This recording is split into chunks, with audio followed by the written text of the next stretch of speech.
The last few months have seen cybersecurity really hit the mainstream. We've seen big attacks on big business, elections, and even healthcare providers. We're joined by Mark Jackson from Cisco to discuss the recent changes. Mark, is the threat landscape changing, or is the media just waking up to this issue?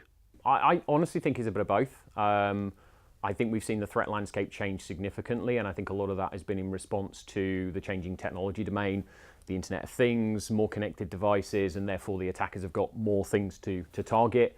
But I think the media has also increased because we've seen big breaches. I mean, Equifax, as a recent example, losing 143 million personal records is the kind of thing that's going to make media, it's going to bring media attention. So I think it honestly is a bit of both. So is it a problem with defence, or is it a changing face of attacker?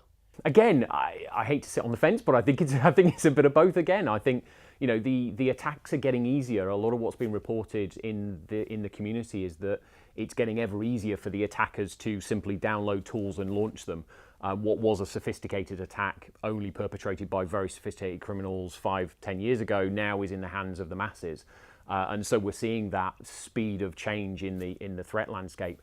And I think the defenders are doing good things, but again, they're not always keeping pace. Oftentimes they're using the same technologies they've always used to try and defend the networks, and aren't necessarily evolving that to always keep pace and keep ahead of the curve.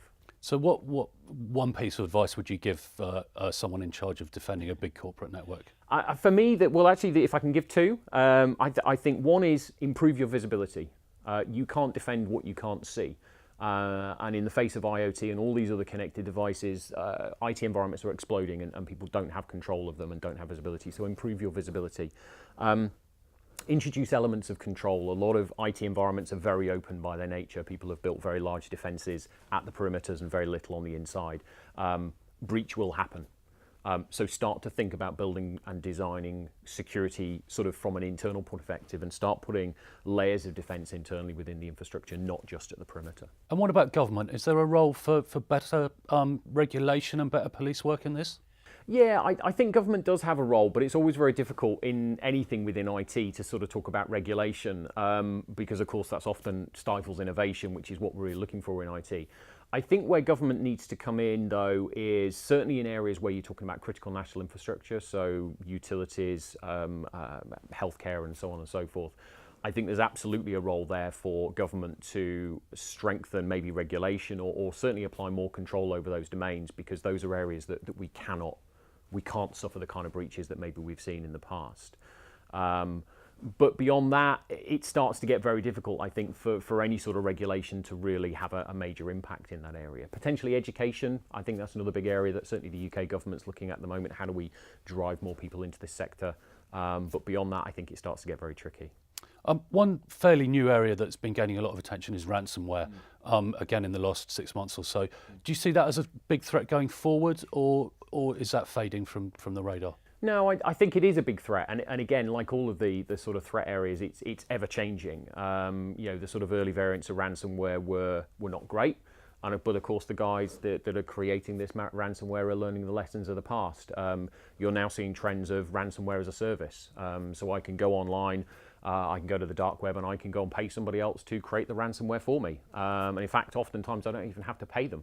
They'll just take a cut of the return on that. So ransomware, I think, will continue to evolve because it's been proven to be successful and people are generating a lot of revenue for it, and the criminals are ultimately after that dollar. So I think it will continue to be a critical thing that we need to consider going forward. And again, looking forward, do you think attackers are going to find new ways to monetize these kinds of attacks? Always. I don't think we should ever underestimate the ingenuity of the attacker community. I think there's already a very robust and well-considered economy in the attacker environment. There's whether it comes down to silly things like pay for one ransom and get another free, or they're using standard commercial and support models that we use in the kind of legitimate economy. So I think they will continue to find very creative ways of monetizing the data that they have. They have to. Mark Jackson, thank you very much.